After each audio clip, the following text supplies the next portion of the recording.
കൂടെയുള്ള ഈ സ്ത്രീ ആരാ? മനസ്സിലായില്ല. ഇത്രയും പ്രായമുള്ള ഒരാളെ അസിസ്റ്റന്റായി വെക്കേണ്ട കാര്യമില്ലല്ലോ.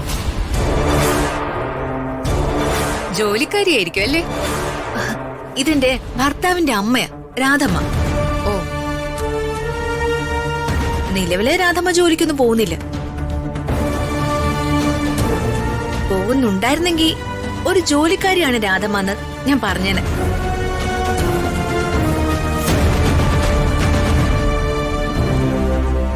രാധമ്മ ജോലിക്കാരിയാണോന്ന് ചോദിച്ചപ്പോ അമ്മായി എന്തിനാ ചിരിച്ചത്?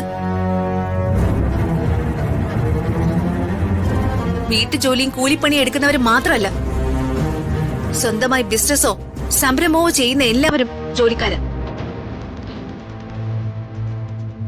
ഹോസ്പിറ്റൽ മാനേജ്മെന്റിൽ നിന്ന് ശമ്പളം വാങ്ങുന്ന ഡോക്ടർമാർ, ഗവൺമെന്റിൽ നിന്ന് ശമ്പളം വാങ്ങുന്ന ഉദ്യോഗസ്ഥർ എന്ന് തുടങ്ങി വലിയ വലിയ പ്രതിഫലം വാങ്ങി സിനിമയിൽ അഭിനയിക്കുന്ന സൂപ്പർ സ്റ്റാർ വരെ കാശ് വാങ്ങിയിട്ട് അവരുടെ ജോലി ചെയ്യുന്നത്.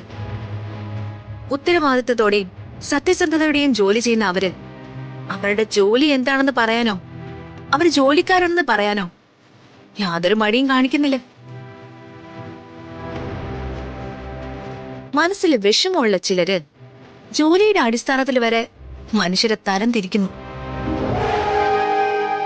എല്ലാവരും ശ്വസിക്കുന്ന വായു ഒന്ന്, ശരീരത്തിലോടുന്ന രക്തവും ഒന്ന്. പക്ഷെ എന്ത് ചെയ്യാം, ബുദ്ധിശൂന്യരിങ്ങനെ സ്വയം സന്തോഷിച്ചുകൊണ്ടേയിരിക്കും. കുട്ടി ഇവിടേക്ക് വന്നത് കുക്കിംഗ് കോമ്പറ്റീഷനിൽ ആപ്ലിക്കേഷൻ തരാനോ അതോ എന്നെ ഉപദേശിക്കാനോ? മനസ്സിൽ കാപട്യം ഇല്ലാത്തവർക്ക് ആരെങ്കിലും എന്തിനെ കുറിച്ചെങ്കിലും സംസാരിച്ച വിഷയം നല്ലതാണെന്നോ ചീത്തയാണെന്നോ തോന്നും. കാപട്യമുള്ളവർക്ക് പറഞ്ഞത് തന്നെയാണെന്ന് തോന്നും. ഞാൻ പറഞ്ഞത് സെക്രട്ടറി മാഡത്തിന് ഫീൽ ചെയ്തോ? ഏയ്, എനിക്കങ്ങനെ ഫീൽ ആവത്തൊന്നുമില്ല.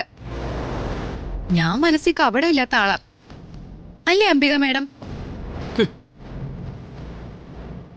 ആപ്ലിക്കേഷൻ എടുത്ത് അവർക്ക് കൊടുത്തിട്ട് സൈൻ ചെയ്യിക്കും.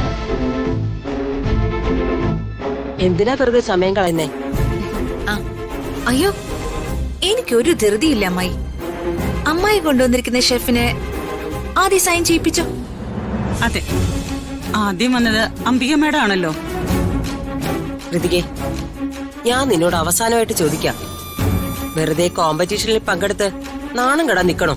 അല്ല, മോള് മത്സരത്തിൽ ജയിക്കുമെന്ന് അംബിക മേഡത്തിന് ഒരു പേടിയുണ്ടെന്ന് തോന്നുന്നു. What A nonsense.